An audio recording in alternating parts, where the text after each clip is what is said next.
Indian Telugu channel కి స్వాగతం. ఇప్పుడు మనం ఆంధ్రప్రదేశ్ రాష్ట్రంలోని చిత్తూరు జిల్లాలోని కైలాసకోన గుహాలయం ఎలా ఏర్పడిందో తెలుసుకుందాం. ముందుగా మీరు కింద కనిపిస్తున్న సబ్స్క్రైబ్ బటన్ ని క్లిక్ చేయండి. నేను మీకు తెలియవరిచే ఆలయ విశేషాలతో పాటుగా ఆధ్యాత్మిక విశేషాలను కూడా తెలుసుకోవచ్చు.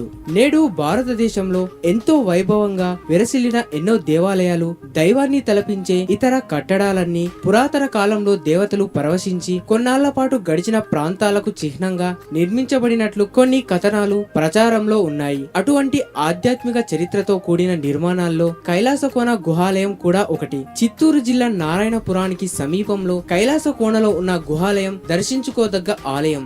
ఈ ఆలయానికి ప్రచారంలో ఉన్న పురాతన గాథ.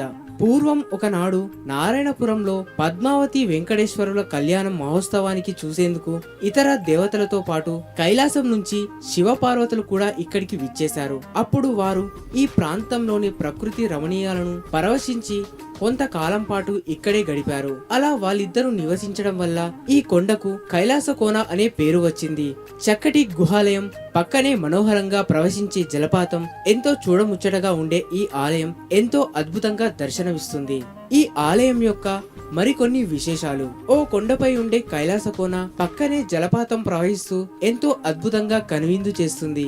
ఈ కైలాసకోన గుహాలయంలో ఓ శివలింగం ఉంటుంది. ఈ లింగానికి ఎదురుగానే నంది విగ్రహం, దాని పక్కన వీరభద్రుడి ప్రతిమ, దాని పక్కనే ఆదిశంకరాచార్యుల శిల్పం ఉంది. ఈ గుహాలయాలు ప్రాచీన సౌందర్యానికి ప్రతిఫలిస్తూ ముగ్ధ మనోహరంగా ఉంటాయి. ఈ కైలాసకోన జలపాతం నారాయణవరం మండలంలో ఉంది. ఇది ఎత్తైన కొండలపై నుంచి అనేక ఔషధీయ వృక్షాల వేర్లను తాకుతూ ప్రవహిస్తూ 100 అడుగుల పైనుంచి పడుతూ ఉంటుంది. ఈ జలపాతంలో స్నానమాచరిస్తే పుణ్యంతో పాటు కొన్ని దీర్ఘకాలిక వ్యాధులు కూడా నయమవుతాయని ప్రజల విశ్వాసం. ఈ ప్రాంతమంతా ఎత్తైన చెట్లతో పచ్చగా నిండి ఉంటుంది. ప్రస్తుతం ఈ కైలాసకోన ఒక ప్రముఖ పర్యాటక ప్రాంతంగా ఎంతో ప్రసిద్ధి చెందింది. ఇక్కడికి కొన్ని వేల మంది ప్రజలు నిత్యం వస్తూ ఉంటారు. కుటుంబ సభ్యులతో కలిసి ఈ సౌందర్యమైన ఆధ్యాత్మిక ప్రదేశాన్ని దర్శించుకుని సంతోషంగా తమ కాలాన్ని గడుపుతారు. ఇది సంగతి.